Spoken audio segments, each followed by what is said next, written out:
Everyday blessing, berkat setiap hari, living in grace, hidup dalam anugerah. Efesus 1 ayat 6 dan 7.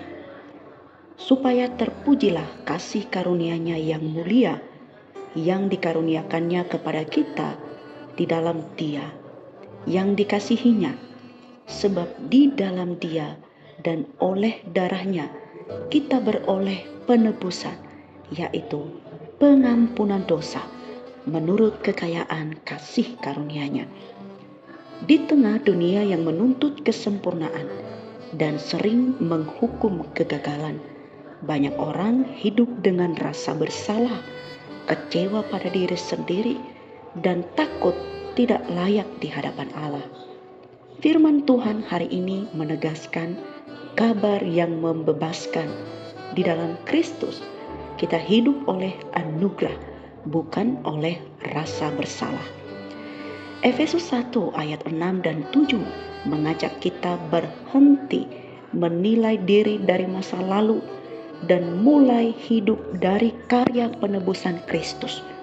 Ada 3 hal yang dapat kita renungkan dan pelajari, yaitu: pertama, kasih karunia yang dimuliakan, bukan prestasi manusia. Tujuan keselamatan adalah agar kasih karunia Allah dipuji, bukan kehebatan manusia.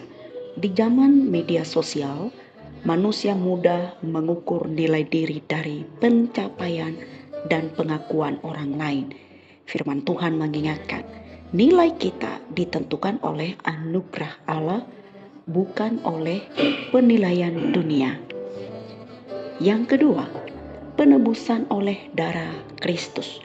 Penebusan berarti harga telah dibayar lunas.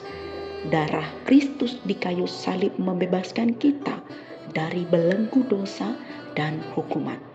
Banyak orang percaya masih hidup seolah-olah dosanya belum diampuni. Firman ini menegaskan, jika Allah telah mengampuni, kita tidak berhak terus menghukum diri sendiri. Yang ketiga, pengampunan yang mengalir dari kekayaan anugerah Allah.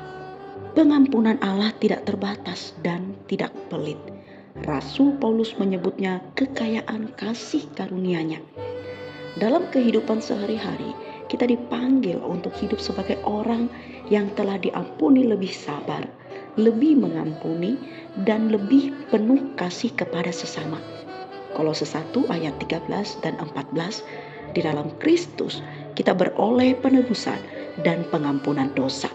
Mazmur nomor 103 ayat 12, Allah menjauhkan pelanggaran kita sejauh timur dari barat. Roma 8 ayat 1, tidak ada penghukuman bagi mereka yang ada di dalam Kristus Yesus.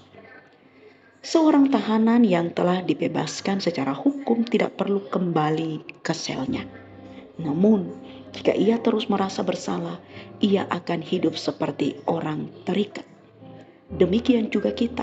Kristus telah membayar lunas. Sekarang kita dipanggil hidup sebagai orang merdeka. Salib Kristus bukan hanya membuktikan betapa berdosanya manusia, tetapi betapa besarnya kasih Allah. Surat Efesus 1 ayat 6 dan 7 mengajak kita hidup dalam kebebasan sejati. Kita telah ditebus oleh darah Kristus, diampuni menurut kekayaan kasih karunia Allah, dan dipanggil untuk memuliakan anugerah-Nya melalui hidup yang penuh syukur dan kasih. Misi kita hari ini, hentikan hidup dalam rasa bersalah, mulailah hidup dalam anugerah. Kita berdoa.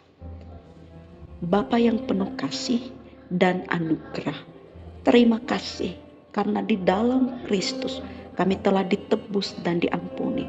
Tolong kami melepaskan rasa bersalah yang tidak berasal dari-Mu, dan ajarlah kami hidup dalam kebebasan serta syukur.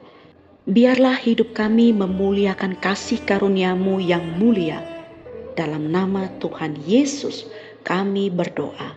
Amin.